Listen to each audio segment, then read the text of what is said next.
Hello YouTube, this is Kai from Kai Lab and you asked for it. So this is my video about InstaChord2 in English language, obviously. What is InstaChord2? InstaChord2 is a VST tool that works with progressions, and you can trigger actions based on these progressions. Actions like playing a bass line, like playing sequences, like playing arpeggios or strum sequences. Whatever you want to do that can be done with the short sequence, it can be done with InstaChord2. When I saw InstaChord2 the first time and how it changed regarding to InstaChord1, my first thought was, hey, this is the ideal tool for boogie-woogie sequences. So I did just that. And based on these very simple boogie-woogie sequences, I would like to show to you what's in InstaChord2 for you. What you can see here is that I have 3 different chords in my progression, C, F, and G. So that is really the easiest progression you can think of. And based on that, I programmed a sequence, this one here.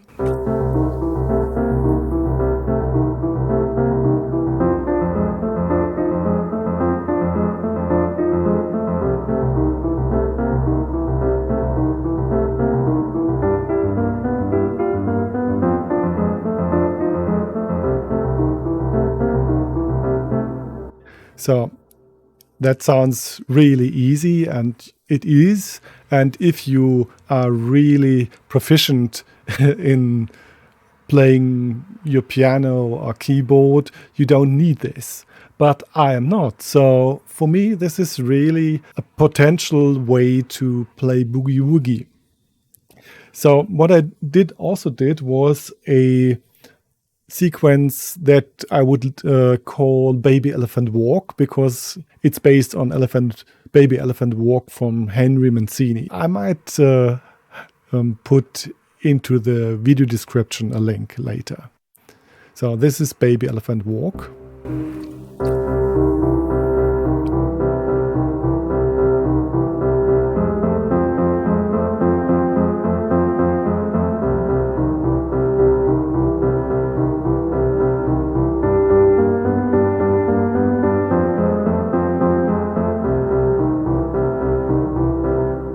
As you can see, I have to trigger everything myself, but I will show you a way later how to automate it anyway.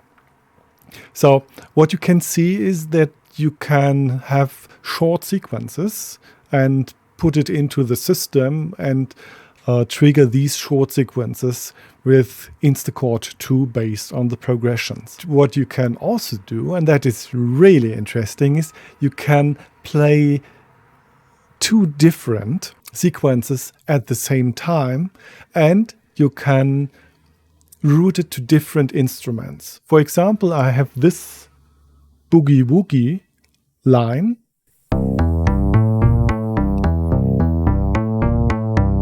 and I play it with a different virtual instrument than the line before. Interestingly enough, you can trigger both at the same time.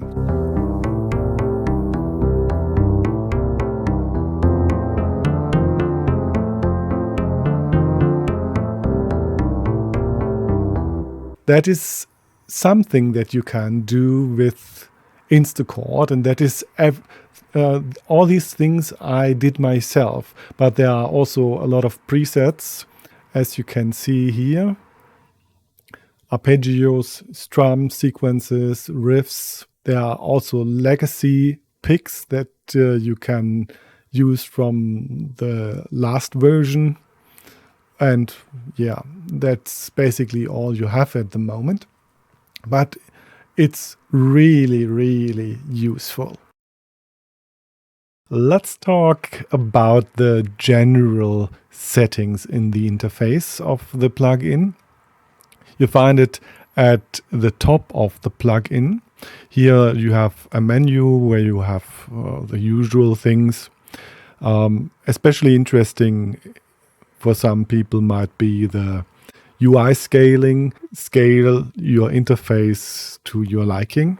Presets. Then you can adjust the octave. As you see, I have -1, so everything is played a little bit lower in tone. Then you can also transpose in halftones. And then you have the hold mode. I didn't really dive into that yet, so I can't say a lot about it. The possibility to switch off the processing so that you just hear what your instrument sounds like. And you can also adjust where the C1 is on your keyboard, the C1 tone, C1 note.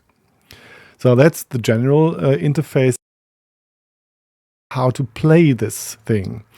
So as you can see, there are two different manuals or sets of keys.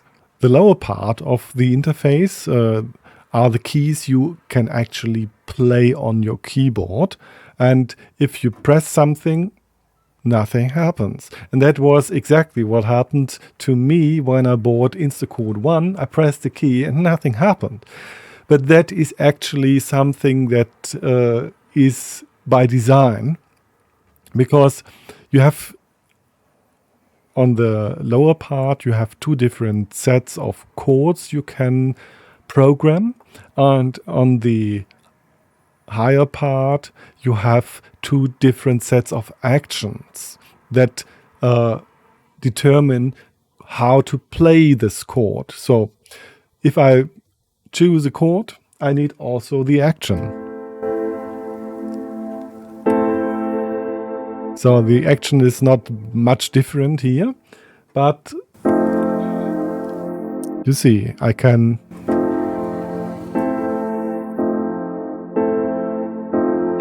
just changing the chord and the action is the same. And now different actions and different chord sets.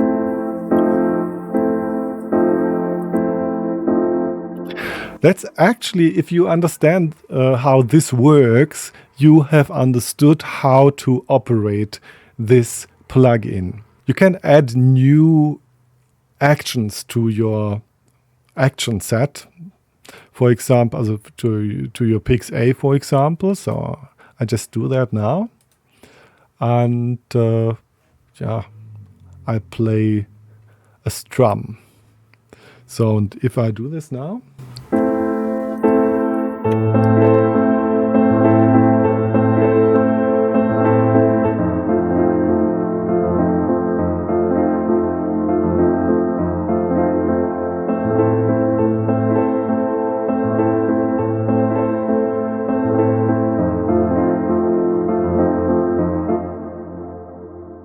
so strums are sequences, as are riffs. This is a riff. And you can also have arpeggios, obviously.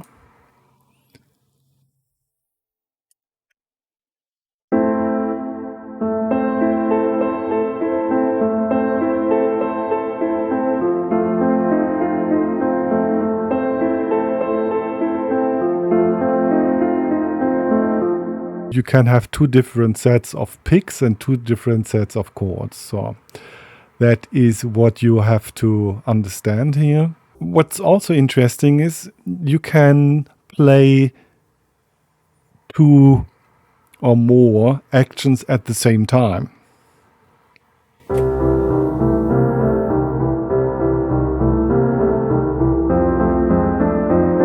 That doesn't sound too good, but you can also use different MIDI channels And then the things become really interesting.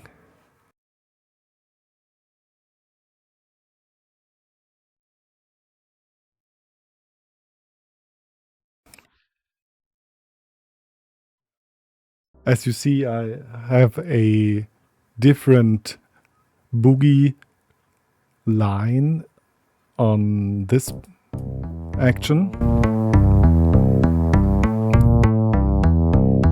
And this is the baby elephant walk. And if I combine it sounds perfect. Also very interesting is that InstaChord2 realizes how hard you press the pick A or B keys. For example, that's a middle velocity and that's harder.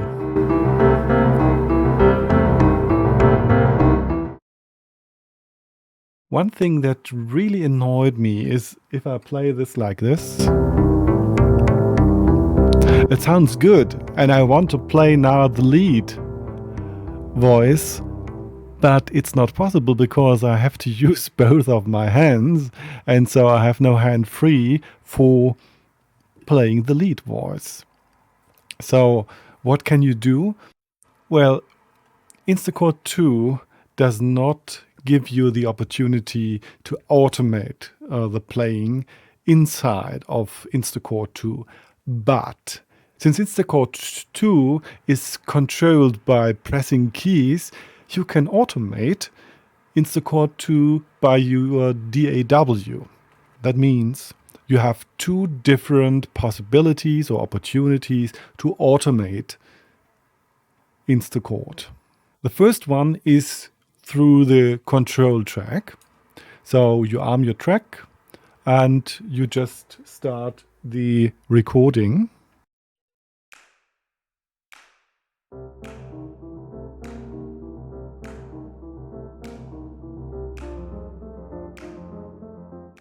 So, and if we have a look, you see there are the MIDI data for controlling InstaChord, and we can just play it.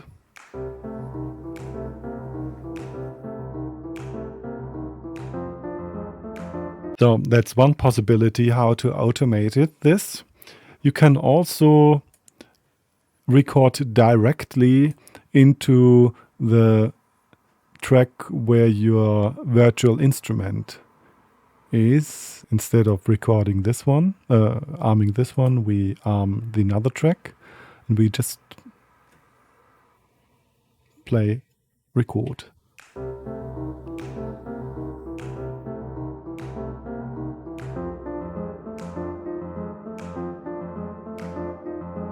And you see there are the MIDI data. So I could potentially, I just could delete this and play it now in the instrument track.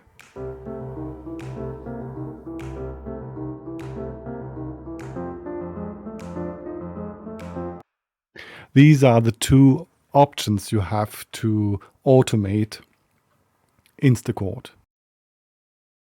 You also can export your MIDI data. That means you choose your chord, like this one, or for example this one, and then you go to drag and drag it over to your track. And there you have it.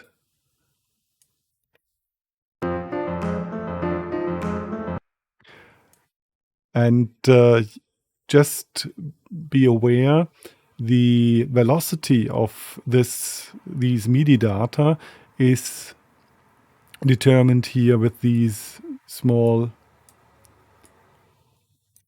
hooks here. Yeah, is determined with in the MIDI data with these small hooks, and you can change them. As you can see, let's drag it over again.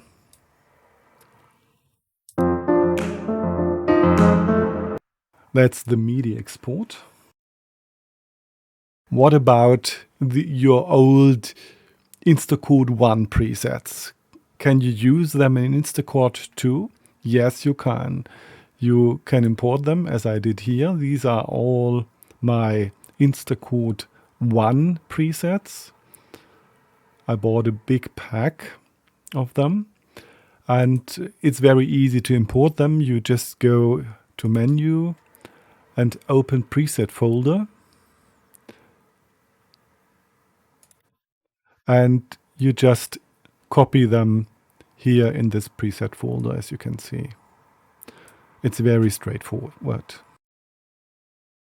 How do you route the InstaChord2 sequences to different virtual instruments?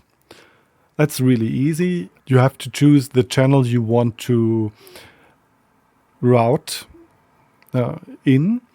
So for example, I have had a different channel for my boogie line here. That's this one. And it's definitely a different instrument than this one.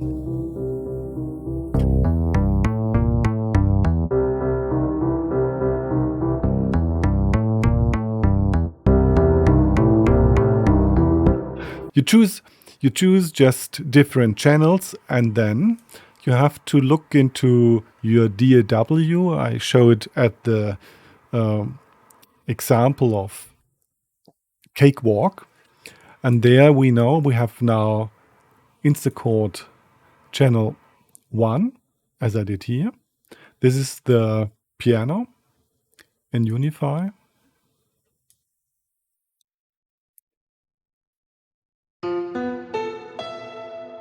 Yes. And the next, the other channel is a bass. And it's channel 2. And the input channel for Expand 2 is here. This for this woody fretless bass. That's also really easy and very convenient if you want to play different instruments for different sequences. How to make your own presets? Well, as you see, I have already made some presets, but how did I do it? I always start with default, and there you have different chord sets, but you don't have to do that. You can also just use your tonic, start with your tonic, okay? For example, F blues. And then you say, okay, F blues is, for example, F major 7.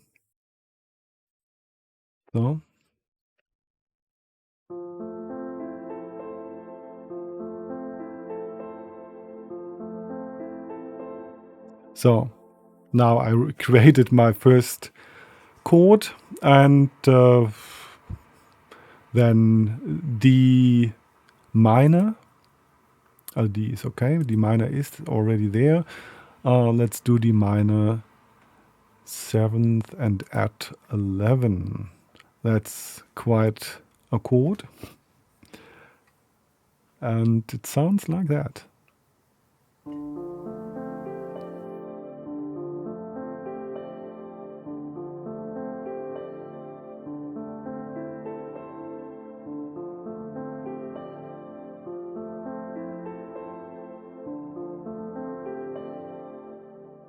Again, for the interface, you always see what I'm doing at this representation of the keys, and this is what actually is played through the processing of InstaChord.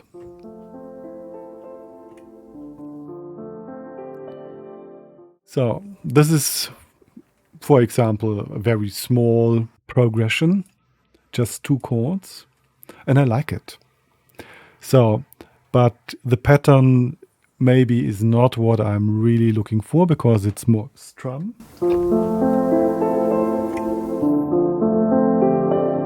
Let's have a look. We can, for example, have an arpeggio like this.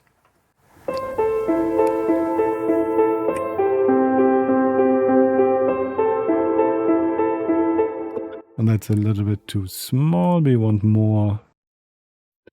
There's so much. Ah, yeah.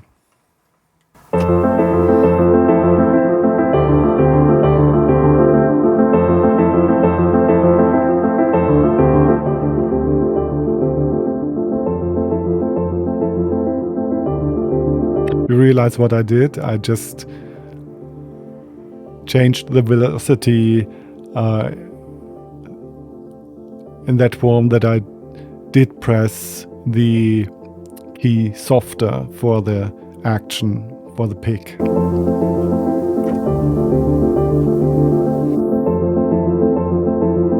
So, and if I like what I want, I can go to menu and say, okay, I want to save the preset as like this one. So, and then I can go to Kai's presets and can say English demo. So, and there you have your new preset, English demo. So, but maybe you don't like the riffs or arpeggios or strums that are already in the system. So you see, I already did here different patterns. For example, this one.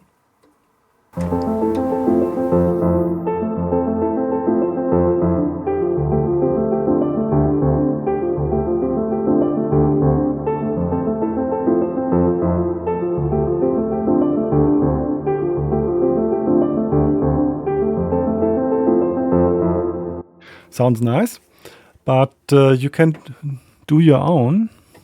So, for example, we just say, okay, pattern 3 and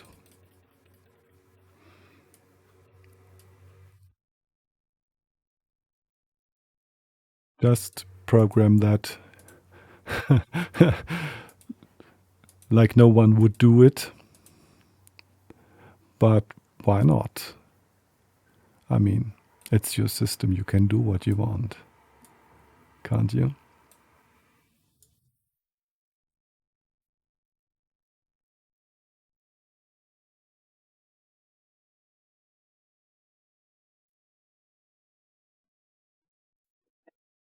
So now, if I play it,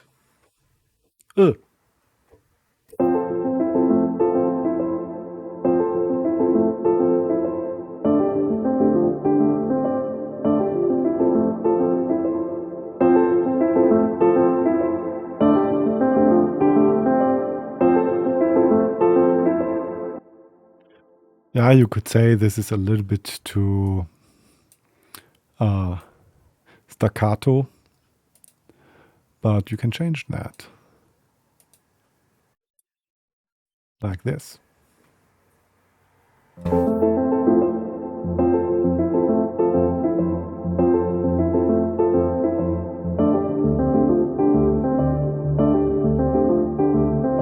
Sounds quite okay, let's say. So, and if I like that pattern, I can go to menu here and just save this pattern as not in the factory arpeggios, no, but in Kai's patterns and save that. And now it's English pattern because this is for the English version of my InstaChord2 video. So this is another possibility. You can also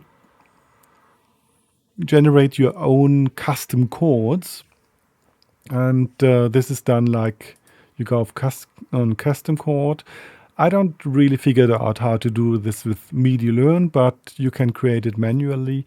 And you see there is always a root note. And the next tone is 3 semitones up.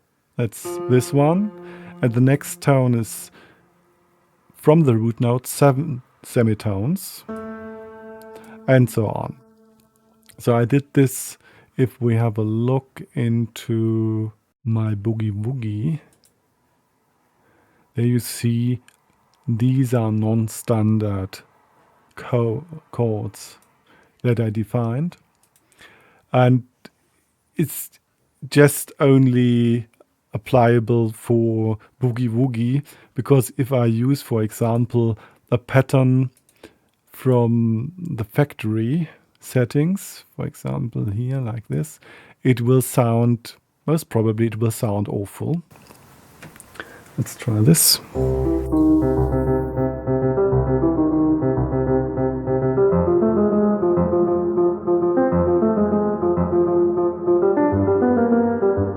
Yeah, it's not very nice, and it can get even worse.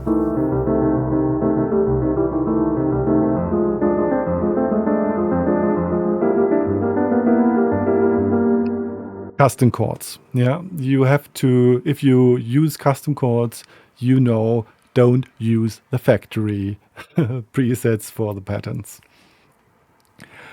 Okay, so we know that we can do our custom chords and we can save them. When we did that, yeah, you just would name your chord and save it here. I don't do it now. And that's about how you can do your own presets. What are the changes between InstaChord1 and InstaChord2? Well, let's have a look. First of all, we have to change the scaling. So it's smaller now. And I have... and let's open InstaChord1. And as you can see, what's different now is that you have the sequencer section here. You have also a section for an AI generator for sequences. WA Production says this is the same AI like for InstaComposer. So since we know InstaComposer, we know this is of limited use. Okay. And there's also a progressions generator. We will have a look into it just right now. That's actually, and you can also drag the MIDI from InstaChord2 to your tracks. You couldn't do that in InstaChord1. Okay, let's have a look into the two generators here. We have an AI generator for the sequences. Yeah, it's very straightforward to just press AI gen. Let's use something from the factory settings. It's about something like that. And there is a progression. And here are already strums and arpeggios. We can play them. Oh, that sounds really good.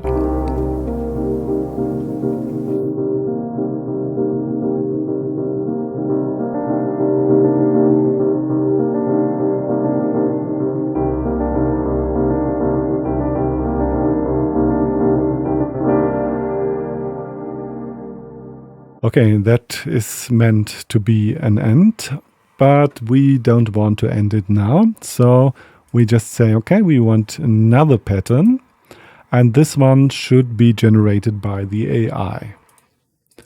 And we wait and wait until something interesting shows up, and we want to listen to that. No.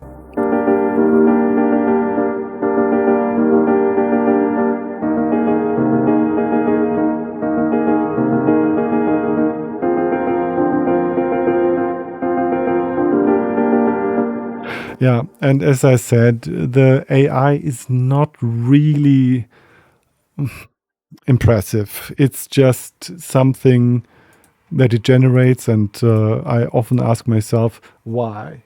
Why should this be the product of an artificial intelligence? Because it doesn't sound like that.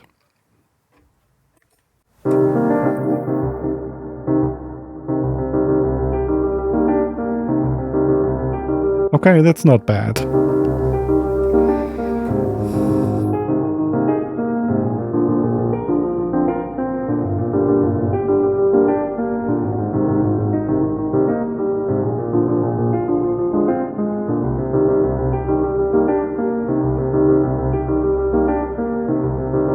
But compare this to the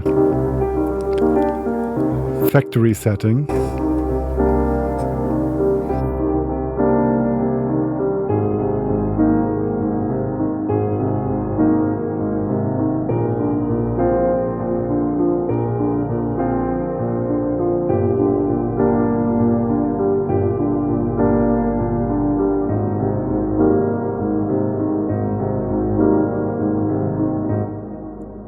You can't compare it, really not. So next thing is the chords generator, the not chords generator, but the progressions generator. So let's have a look. There is the possibility to make a chord sets in the B section. So we just generate, and this is C, G, G, A flat or no? Okay, and G minor. You see, there are always 4 chords, and that's something that I don't understand why it's only 4 chords. There are 4 more sections, but you only get those 4 chords. And I don't know what this is for. So, okay, let's just go with this one. And now I can put it into the chords B section. And you see, now it's here. And the root is always a, not flat, but the other one. Okay. Let's listen to it.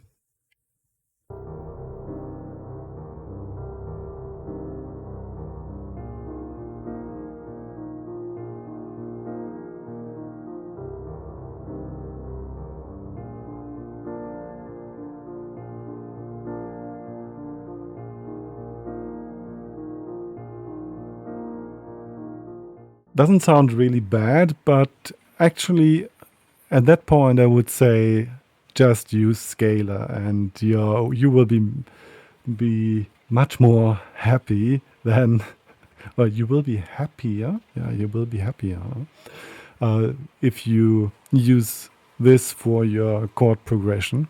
Okay, that are the generators. Next question, should you buy presets that are already there for InstaChord2? The answer is those presets are a very good starting point for everything you want to do. And there's a lot of inspiration in it. And with the possibilities of InstaChord2, the presets of InstaChord1 really get a new meaning. And the preset pack that you can buy right now at the moment is really dirt cheap. Let's have a look. I'm here with Plugin Boutique, and there you see all-in-one InstaChord presets, 18 euros, and really a lot. This usually was worth more than 200 euros. Okay. They try to sell it for more than 200 euros. But you see, there's a lot of different styles in it. And so there's a lot of different possibilities to be inspired. So I really would say right at the moment, buy yourself those and you will be really happy. And I don't get a commission for that, you know. I just give this as a recommendation because I think it's worthwhile for you as a viewer of my channel. So we're coming to the end of my video, and question is, what did you learn? And the most important thing, what you should take out of this is how to operate InstaChord2, because this was the major pain point for me when I started with InstaChord. And you already know how to automate InstaChord2 with your DAW, so this is not really a big concern anymore. I would like to have it that you just could press a run button in the plug-in and you wouldn't have to automate it yourself. But this is the design philosophy of this tool, that you should use it more in a live situation, or you should play it in a way you want to have it played, not something that plays it for you. I would have liked it if there was a way to just jam to your progressions and sequences that you just programmed, and that would be maybe something for InstaChord3. So, question, should you buy it? How can I know if you really need that? I bought it because I thought it's an interesting tool, and I thought it might be fun to play it. And I went through some frustration at the beginning, so the fun was not so big at the beginning, but it grew on me. And as you can hear, sometimes it's really impressive.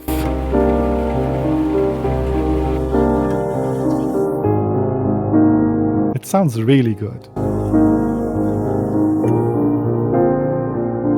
And if you think this can help you with your own projects, it's really not so expensive. I mean, it's under $30 right now. And yeah, there's a lot in it for these $30. Or less than $30. So, well, you have to decide on your own. I hope this video was helpful for you.